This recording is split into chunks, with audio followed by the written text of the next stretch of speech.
Entonces, digamos, estos son datos, pinceladas muy rápidas para recordarnos que las brechas que tenemos son enormes y que entonces tenemos sectores importantes de la población que no están terminando la secundaria, o que si la terminan, la están terminando sin haber logrado aprendizajes fundamentales y por lo tanto no están logrando los propósitos, los objetivos terminales de la educación secundaria, ¿no?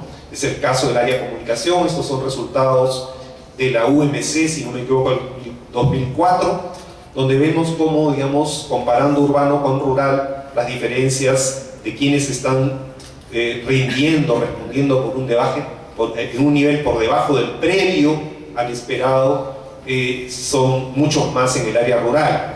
Igualmente, si se comparan según nivel de pobreza, las diferencias en cuanto a los logros de aprendizaje en comunicación son enormes y tenemos apenas un 10,2% de la población no pobre que alcanza de manera suficiente los objetivos previstos. Entonces, la situación es muy crítica desde este punto de vista, ¿no? Desde el punto de vista de la definición que hemos adoptado, que hemos asumido de equidad y que está recogida, por ejemplo, en el Proyecto Educativo Nacional, estamos muy lejos de alcanzar, de lograr este propósito. En este gráfico podemos observar cómo se distribuye el rendimiento en comunicación según el nivel educativo de los padres.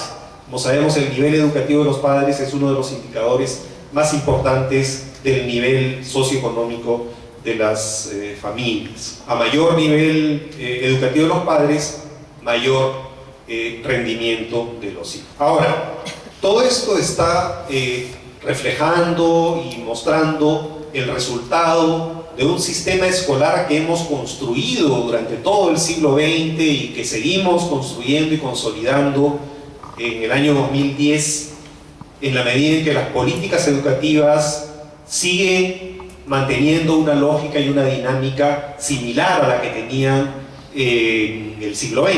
Hemos construido un sistema escolar segregado. El documento del Proyecto Educativo Nacional habla de un apartheid educativo, ¿no?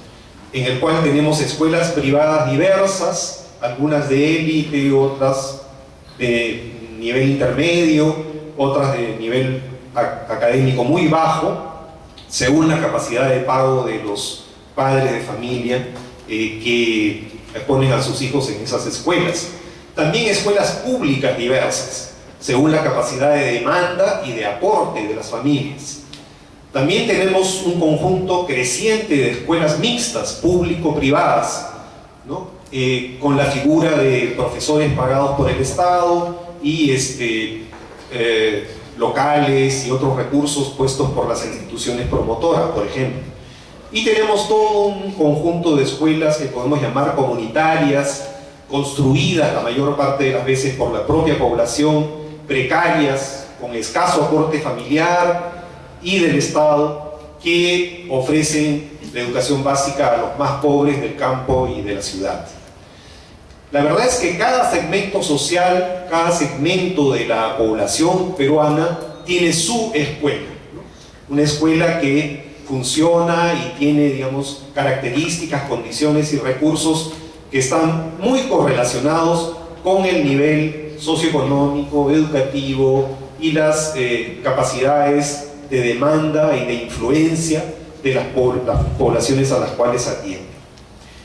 Esta no es una situación solo del Perú. Si uno revisa documentos de la UNESCO, por ejemplo, el documento que se llama Directrices de Política de Inclusión en Educación, un documento de la UNESCO de París, que habla de las brechas externas y las brechas internas en las escuelas, y señala que la calidad y la equidad son elementos clave para lograr una educación inclusiva, por ejemplo. Los resultados en el informe de CERCE, el segundo estudio regional del Laboratorio Latinoamericano de Educación de la UNESCO en América Latina, señala que la segregación es la segunda variable de mayor importancia para explicar el rendimiento de los estudiantes. Y señala también en sus conclusiones que cualquier progreso que se pueda hacer para disminuir esta segregación escolar traerá importantes avances en los logros y aprendizajes de los estudiantes, ¿no? Entonces no podemos dejar de tomar en cuenta la segregación, este carácter segregado, estratificado de nuestro sistema escolar como un factor fundamental en el diagnóstico que hacemos de la realidad educativa de nuestras escuelas. La idea de incluir, por ejemplo, según Inés Aguerrondo, una importante investigadora argentina, implica todas estas cosas. Desde el punto de vista político-ideológico, desarrollar el ideal de justicia y de democracia en el marco de asumir la educación como un derecho. Pero también desde el punto de vista epistemológico, dice ella, apoyar la nueva propuesta educativa en los novísimos desarrollos de la teoría de la complejidad.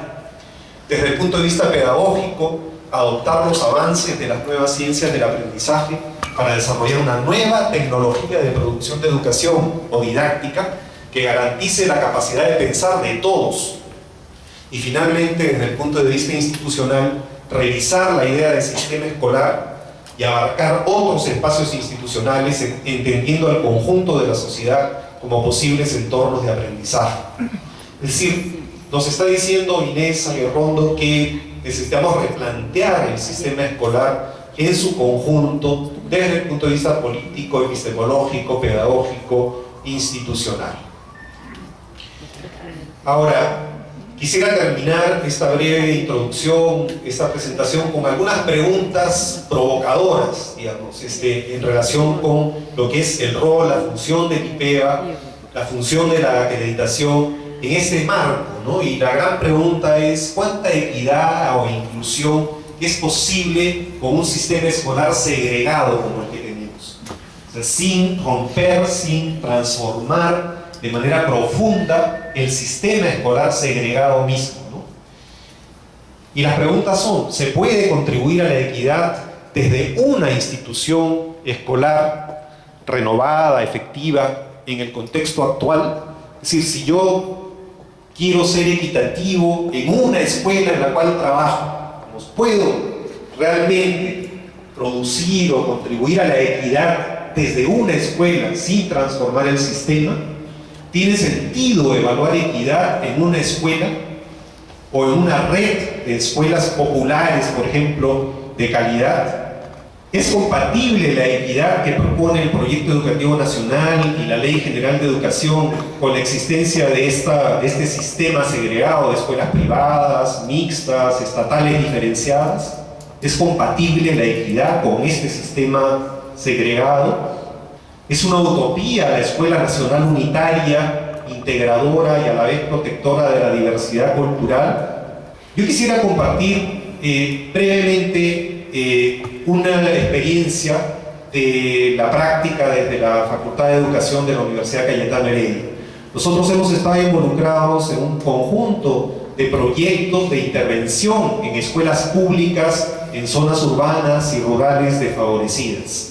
Y lo que hemos encontrado una y otra vez es que cuando se interviene en una escuela y se logra que esa escuela mejore su calidad, se genera un proceso casi inevitable de elitización de la escuela intervenida.